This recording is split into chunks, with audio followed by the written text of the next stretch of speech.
پاکستان اور سعودی عرب کے درمیان یہ معاہدہ، اسٹریٹجک معاہدہ،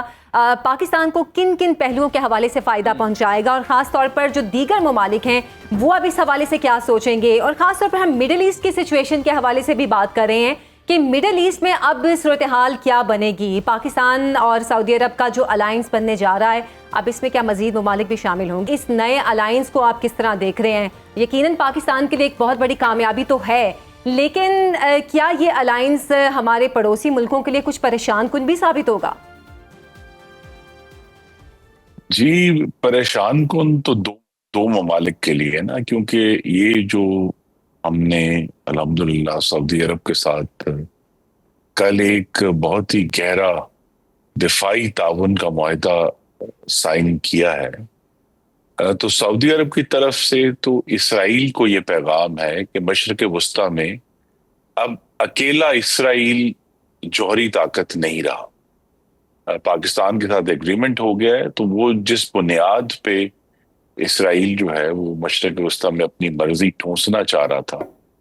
وہ اس کے جو حقائق ہیں زمین پر وہ بدل گئے۔ دوسرا یہ ہے کہ سعودی عرب کو یہ، اور آئی تھنک دوسرے ممالک کو بھی احساس ہو گیا ہے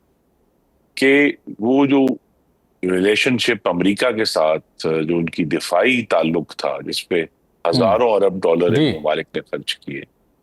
اسرائیل کے معاملے میں آ کر وہ دفاعی تعاون جو ہے وہ بالکل فیل ہو جاتا ہے،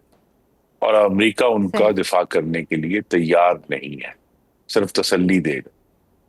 تو لہٰذا وہاں انہوں نے یہ ایک فیصلہ کیا، سعودی عرب چونکہ سب سے بڑا ملک ہے مشرق وسطیٰ کا، کہ انہوں نے یہ فیصلہ کیا کہ وہ اپنی جو سلامتی کی چھتری ہے اس کے لیے صرف امریکہ پر انحصار نہیں کریں گے، وہ پاکستان کے ساتھ انہوں نے ایگریمنٹ کیا۔ پاکستان کے لیے یہ پیغام جو ہے وہ ہندوستان کو بڑا ایک تگڑا پیغام گیا ہے کہ ٹھیک ہے، آپ کے سعودی عرب کے ساتھ بہت گہرے تعلقات ہیں، پاکستان پر اگر حملہ کیا تو سعودی عرب پاکستان کی مدد کو آئے گا۔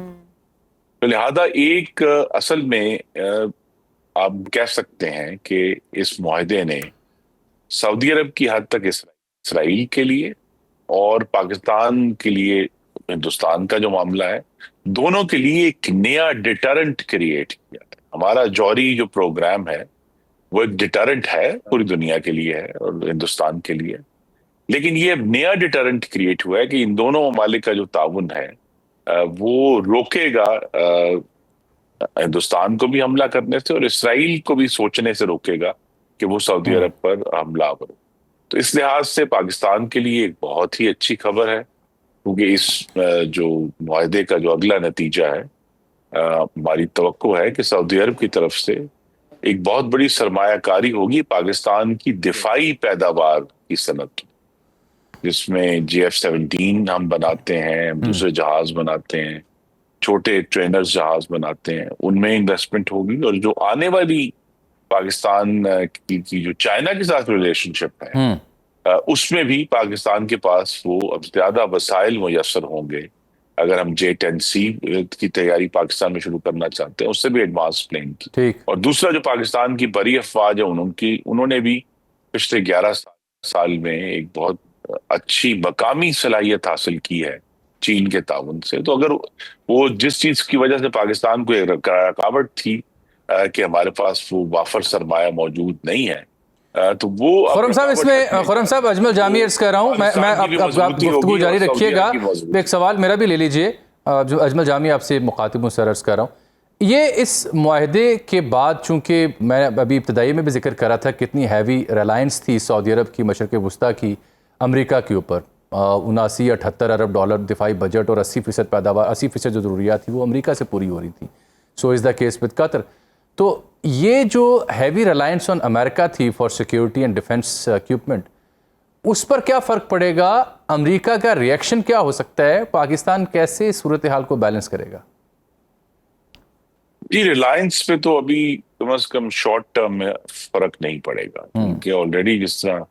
پلیٹ فارم جو ہوتے ہیں کسی ملک کے، اس کی پوری ٹیکنالوجی اس کے ساتھ اٹیچ ہوتی ہے۔ لیکن جیسا میں نے کہا، اگرچہ یہ بات بہت ہمیں کھل کر نہیں کرنی چاہیے، لیکن اس جو ایگریمنٹ ہوا ہے، سعودی عرب کو براہ راست